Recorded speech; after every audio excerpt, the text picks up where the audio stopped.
Hello everybody, welcome back to the studio. In this video, I'm going to show you how you can make your own custom mandrels.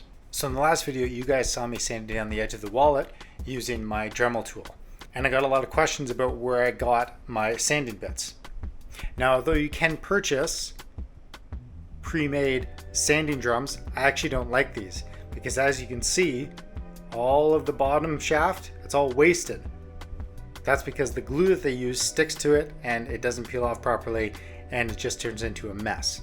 The link to the split shaft mandrel and the elastics that I use for these is in the description below. Let's get into it.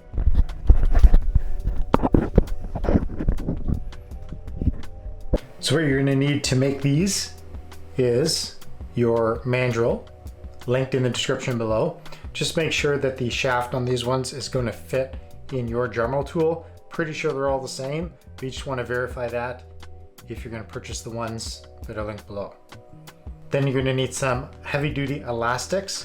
These are just actually hair elastics, but what's different about just a standard one is they're actually much wider than like one of those round elastics, which I find don't work very well.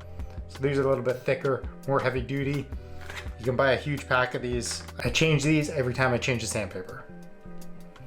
You're going to need, obviously, your sandpaper. The sandpaper width should match the height of the mandrel, which in this case is 1 inch. So I've cut my strips to 1 inch. You're also going to need some tape to secure the sandpaper to the mandrel. So take your strip of sandpaper and make a small slit right down the middle, about 1/2 inch up. That's going to give you a little wing to insert into the split so that you can wrap the sandpaper around it. Make sure your sandpaper lines up with the top of the mandrel so it's nice and flush. Take a piece of tape, and on the back side, wrapping around to the front, you're just going to tape the sandpaper to the mandrel itself.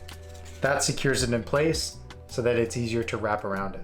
Then you just want to wrap the sandpaper as tightly as you can manage it.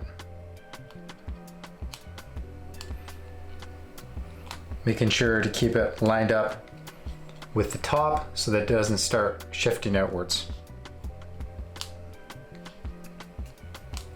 You want to make sure you wrap the sandpaper in the opposite direction that the tool is going to be rotating so that it doesn't spin off.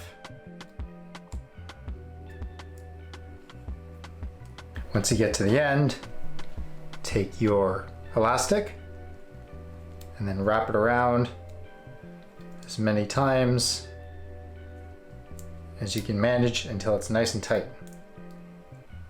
And then that is all you need to do to make yourself a custom mandrel. Now, regarding the type of sandpaper you use, it really doesn't matter. I happen to have a ton of this wet dry sandpaper because when I started, I used a wet edge when sanding. I don't do that anymore, so the wet dry isn't necessary, which is why on my coarsest bit, this is 180, just regular sandpaper. So if you're not going to wet sand your edge, you don't need wet dry sandpaper. So the grits that I use are 180, 320, and 600. Okay, that's it. You can see how easy it is to make those. I left the links in the description for all of the supplies you're going to need to make your own. If you have any questions or comments, leave them in the comment section below.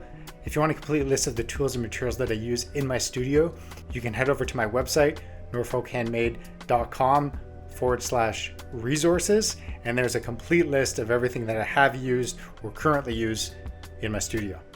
Thanks for watching, everyone. We'll see you in the next one.